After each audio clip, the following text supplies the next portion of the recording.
Pemirsa, kasus COVID-19 di Kabupaten Karangasem terus mengalami peningkatan. Dalam kurun waktu 2 hari berturut-turut, Bumi Lahar mencatat ada 4 tambahan kasus baru COVID-19 akibat transmisi lokal. Dengan tambahan 4 kasus ini, kini jumlah kasus di Karangasem meningkat menjadi 41 orang.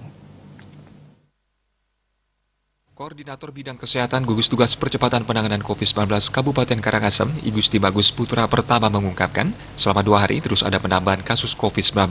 Pada 22 Juni, ada tambahan 2 kasus akibat transmisi lokal, yakni di Desa Sangkan Gunung, Kecamatan Sidemen, dan Desa Dongan, Kecamatan Rencang. Pada 23 Juni, kembali ada 2 tambahan kasus COVID-19.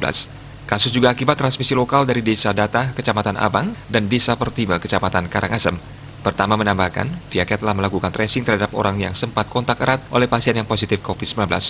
Dengan tambahan 4 kasus sejak 2 hari belakangan ini, jumlah keseluruhan kasus COVID-19 menjadi 41 orang. Dari jumlah itu, 29 orang telah dinyatakan sembuh. Kini pasien yang masih menjalani pemeriksaan lebih lanjut sebanyak 12 orang. Mereka masing-masing dari Padangkerte 1 orang, Pertima 1 orang, Rendang 2 orang, Nongan 2 orang, Culik 1 orang, Datah 3 orang, Padangbai 1 orang, dan Sangkan Gunung 1 orang.